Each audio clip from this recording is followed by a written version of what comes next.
Un attentat, ouais, d'accord. La Mais- semelle du ami. Il met le pied sur le Stop, pignon. arrête, la moitié des règles du foot, tu les connais pas. Arrête, un peu 2 secondes quand même. Oui, allez, Voilà, Bah, c'est évidemment tout. qu'ils Donc, le pensent, mais ils sont comme toi. Je le dis. Parce qu'ils sont restés, parce que ce sont des petits capricieux, droit et que de toi le t'es dire resté haut un et petit fort. capricieux à l'esprit étroit. Nullité, nullité crasse à ce point, c'est du jamais vu. Mais même le mec qui porte le maillot du PSG, il est payé, il Non, mais a un alors, gros attends, salaire. C'est Daniel. une honte, il a pas le droit. Monsieur Daniel Riolo, il pique fort, il pique fort, il pique fort, il pique fort. C'est samouraï, sucré, salé, épicé, ce que tu veux.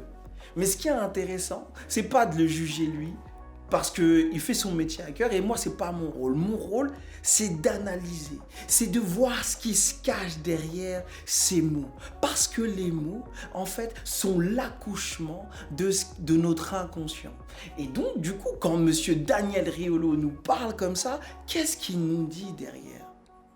En Processcom, il nous parle d'un étage qu'on appelle persévérant.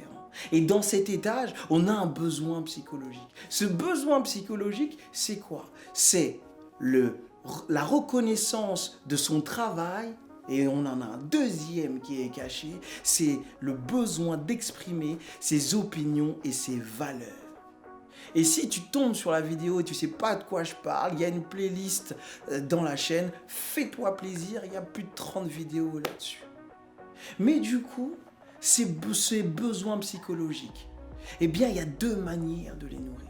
De la manière positive, c'est-à-dire qu'on va faire un boulot dans lequel on va pouvoir exprimer ses valeurs et dans lequel on va être reconnu pour ça. Et d'un côté négatif, c'est quoi?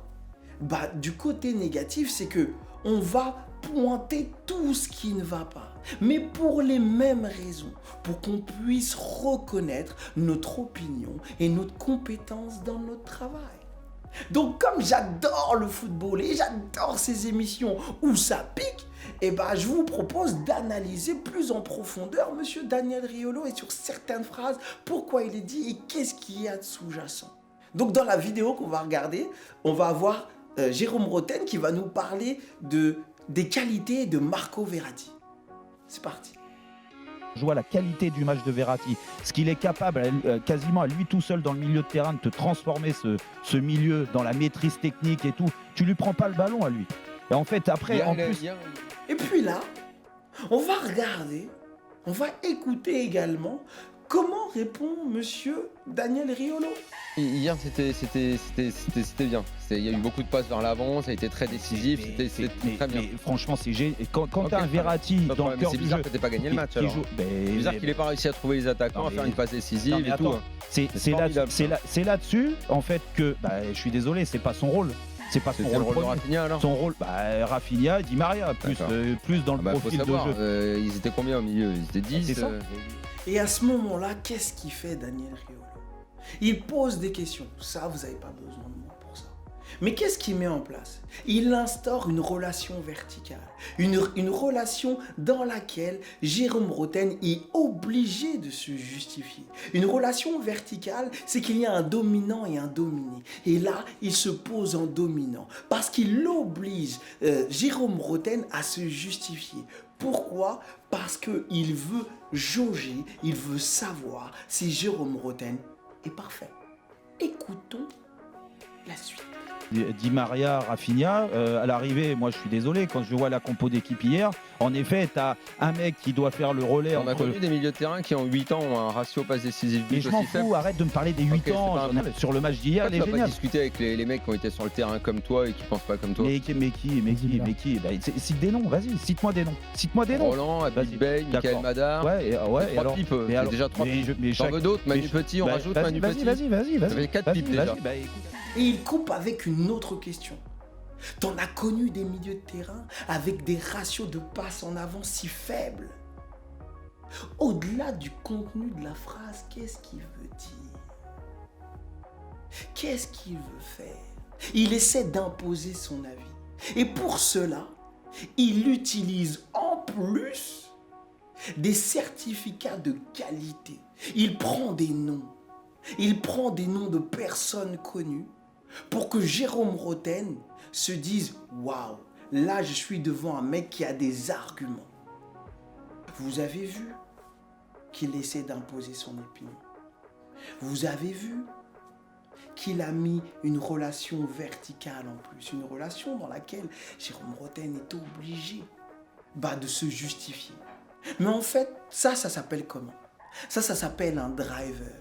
Un driver, c'est un chauffeur inconscient. C'est l'expression de ce que on pense, nous, en fait, à l'enfance. Et à l'enfance, on se dit, dans le cadre des personnes qui utilisent leur étage persévérant, c'est que pour être bien, les gens qui m'entourent doivent avoir de la valeur. Et donc pour ça, on met en place un driver soit parfait. On est constamment en train de juger l'autre pour savoir s'il est compétent ou non. Donc on se focalise sur ce qui ne va pas. Et ce qu'on peut voir, les signaux observables, comme ça vous pourrez le voir quand vous serez chez vous, c'est quoi?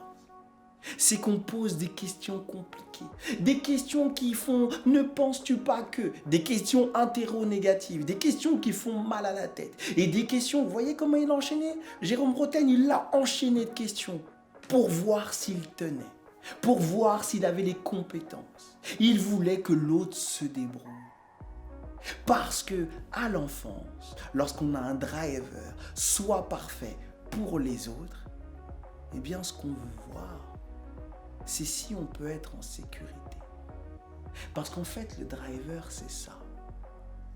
Le driver est lié à une croyance à l'enfance, qui est de dire, les gens ou les événements peuvent me faire du mal. Et comme les gens ou les événements peuvent me faire du mal, j'ai besoin de tout contrôler. Et tant que les gens penseront comme moi je pense, tout se passera bien. Donc je dois m'assurer que les gens pensent comme moi je pense. Comme ça, je peux me sentir en sécurité. Mais si les gens ne pensent pas comme je pense, il est possible qu'ils voient mes failles et là, je suis en insécurité. Donc là, l'idée n'est pas du tout de juger Monsieur Daniel Riolo. Parce qu'on le fait tous. On a tous un étage persévérant. Et là, l'idée est de comprendre que lorsqu'on rentre en conflit, en fait, ce n'est pas deux types, ce n'est pas deux personnes qui rentrent en conflit. C'est deux peurs, en fait, qui se rencontrent et qui essaient de se sauver. Et c'est pour ça que j'adore regarder ces vidéos. Parce qu'on voit à quel point l'être humain est magnifique dans sa faiblesse, dans sa crainte d'être découvert. Donc quand je vois Monsieur Daniel Riolo, je me dis simplement que c'est un mec qui fait tout pour exister comme il peut. Et c'est tout ce qu'on fait tout le temps. Donc si ce type de vidéo t'a plu, j'ai une série j'en ai plein. J'ai Booba, Will Hunting, Game of Thrones, j'ai Vikings. Non, je vais bientôt la faire. Mais du coup, tu peux aller voir et te faire plaisir. Parce que moi, de toute façon, je t'ai allé.